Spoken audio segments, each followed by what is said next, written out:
these people had one thing in common. They knew they had it in themselves. They knew they could be something beyond where they were. They were willing to put their time, their energies to better themselves. What you really could do with more skills, it's just remarkable. So I would like to just tell you a couple of short stories, and we'll draw maybe a couple of lessons from them. I would like to tell you of two women that each sold a business to Berkshire Hathaway, to me actually, for many, many, many millions of dollars. Both of them started with $2,500. By a coincidence, it was the exact same amount. It was everything they had in the world. And one of them was a woman who landed in Seattle in 1917, couldn't speak a word of English, had a tag around her neck. The tag said Fort Dodge, Iowa. The Red Cross got her to Fort Dodge, where she was reunited with her husband who had come to the country a couple of years earlier. And she lived in Fort Dodge for 2 years. And as she put it, she felt like a dummy. She couldn't pick up the language. She couldn't learn a word. And so she and her husband decided to move to Omaha. So they came to Omaha in 1919. And there she found a small colony of Russian Jews, so she started feeling more at home. And then as her oldest daughter went to school, she would come home, this daughter, Frances, and she would teach her mother the words she'd learned in school that day. And this woman, Rose Blumpkin, spent 20 years saving money, bringing first her siblings over, her mother and father, $50 at a time. She sold used clothing to do it. She had 4 children during this period. And by 1937, after 20 years, she'd saved $2,500. She went to Chicago and she bought what she could of furniture. Her dream had always been to open a furniture store.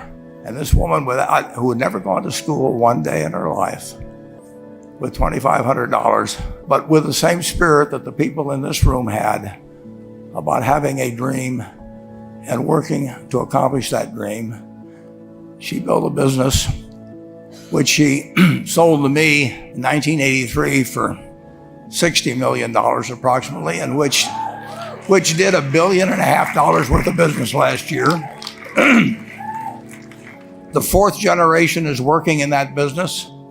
This woman, Rose Blumpkin, she worked for me until she was 103.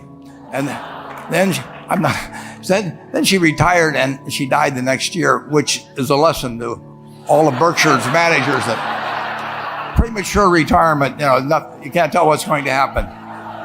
But Mrs. B, with her $2,500, one further fact about her, she could not read or write. And she went into a furniture business, and she didn't bring anything unique in furniture, but she brought a determination to succeed. She knew she could outwork anyone else. She knew she cared about her customers. She worked at very low gross margins, but she built this incredible business. And I saw one other woman who did a similar thing with $2,500, and I paid her hundreds of millions of dollars for her business. So I decided to go to the source and get these people before, I don't want you guys coming around to me asking me hundreds of millions of dollars. I'd like to join in with you much earlier. So I've followed this group, and today I'd like to tell you about one other small business person. This person, I went to buy his business from him, and he turned me down, which was very wise. But this was a fellow who was born about 8 years before I was. He was born in 1922. We'll call him Jack, lived in the Midwest. He was a pretty good athlete, didn't like school much. And I'm going to tell you one thing early in the story. Maybe you can figure out who the guy was. The company he built hires more college graduates each year than any other company in the United States. And this fellow, who was destined for this but did not know it, Jack, went to college for a year and then dropped out. He really wasn't that interested in school. And the year he dropped out was 1941. And when the the United States became under attack, he went down to the Army Air Force recruiting station, volunteered, and they turned him down because he had hay fever. So he went over to the Navy and again volunteered, and they took him. They put him on an aircraft carrier. He flew small fighter planes during World War II, got 2 distinguished flying crosses from the Navy, and then he came back to the Midwest. So now we've got a young guy. Probably by this time he would be 23 or 24 years old. And the interesting thing is, he got back to the Midwest, and he actually kind of went from one job to another for a short period of, or not such a short period of time. And he finally became a used car salesman at a Cadillac dealership in St. Louis, Missouri. And at age 35, having moved up in the organization, the sales organization, he said to his boss, "Could I go into car leasing business with you?" The boss said, "Well, if you'll cut your salary in half and you'll come up with," I think it was $25,000, which he borrowed, "we can become partners in a car leasing company." So my friend Jack started at age 35 in the car leasing business. And he had 7 cars. It was pretty slow. In fact, one of the things he did was whenever the phone rang, he let it ring 3 or 4 times so people would think that he was very busy answering other phones. And of course, it was the only call he was going to get all day. So his first venture was okay, but it wasn't really going to go anyplace. And there's a lesson in this for all of us. At age 40, he decided, with 17 vehicles, 17 cars, he was going to go into competition in the rent-a-car business. So now he's taking on Hertz and Avis and National and people like that who have hundreds and hundreds of thousands of cars. And he's got 17 cars, and his cars aren't any different than theirs. I mean, he's buying them from General Motors or Ford or Chrysler. And he can't get the airport locations. Those companies have them all sold up. But he was determined that he would basically offer the customer, can't offer him a different car, but he can offer them friendlier service than they've ever seen. And so he started a company. He named it after the battleship that he'd flown from in the Pacific, which was the USS Enterprise. And he died about a year and a half ago. But when he died, his rent-a-car company, starting with those 17 cars, was worth more than Hertz and Avis and all the rest of the rental cars put together. The man's name was Jack Taylor, and his son, Andy Taylor, is a good friend of mine, runs the business now. A grandchild is in the business.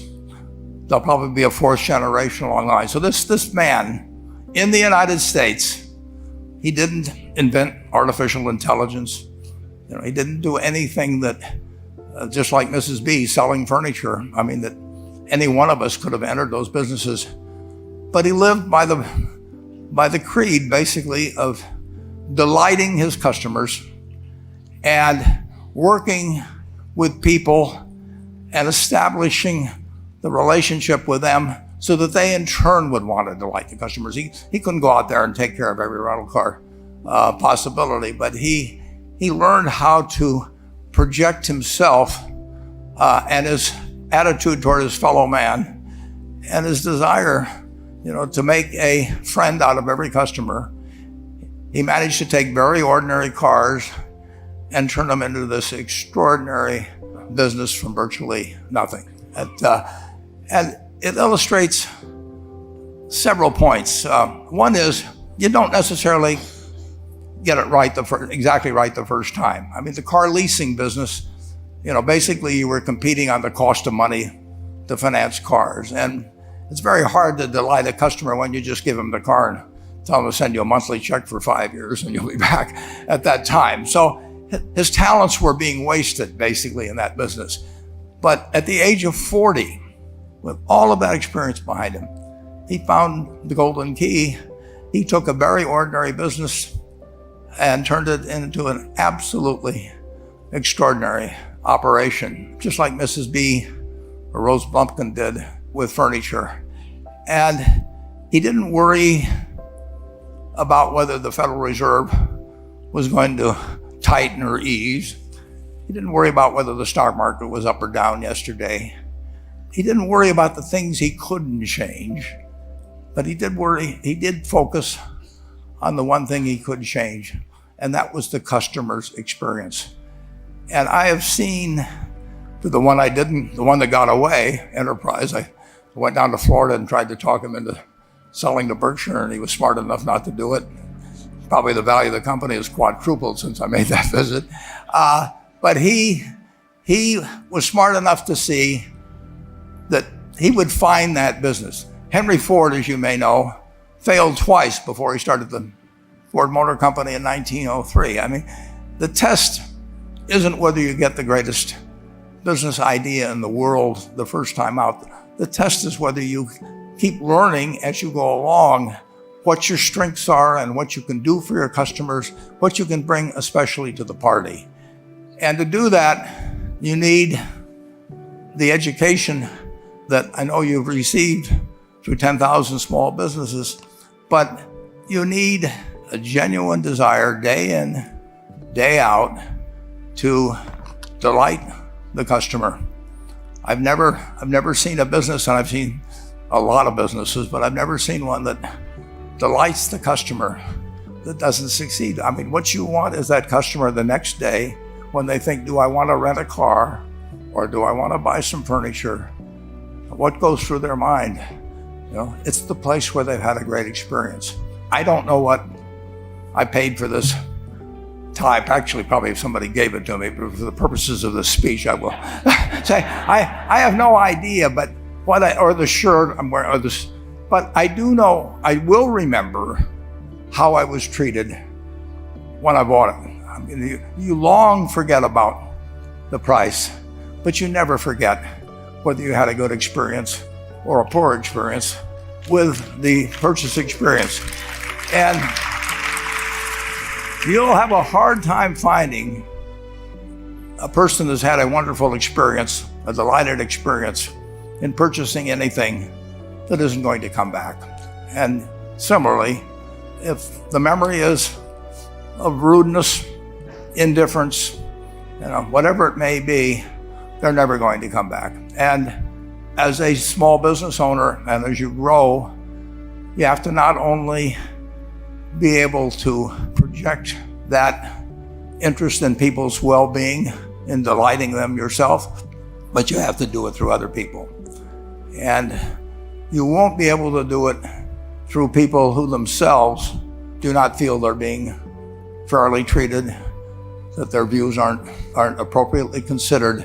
So you really do have to learn to multiply yourself through other people. And I advise the young people that come to Omaha. We have a number of classes. The key is to, certainly in terms of your personal life, the most important decision you'll make is the spouse that most of you will likely have. And it's very important to surround yourself with people that are better than you are. You are going to move in the direction of the people you associate with. So you constantly, I've been enormously lucky in that respect. I mean, I've just had teachers and friends and a spouse that really was a better person than I was. And I had enough sense to learn from these people that life went better if you behaved better yourself. It took a while. So I advise you to seek out, as your partner in business, your partner in life, whatever it may be, look for the people that actually are examples to you rather than somebody that you think you need to straighten out yourself. And simple rules like that, delighting customers, working through other people, associating with people that will cause you to move in a better path than you might otherwise have, they will take you so far in life that it's hard to believe. I mean, they took Rose Blumpkin without being able to speak a word of English, couldn't read or write, and they took her to what is now a $1.5 billion business. And incidentally, there's been no money put in it since the $2,500. That's been the total capital paid into the Nebraska Furniture Mart. And I think if you looked at Enterprise, I don't know their books the same way, but my guess is that very little equity capital has been added to Enterprise over the years. The business built on itself. So I want to tell you, I admire this group enormously. When I met Dr. Mello's class on September 22nd, 8 years ago, I was thrilled. And I admire people that are doing what you have done. Working hard at your job at the same time, you took on an added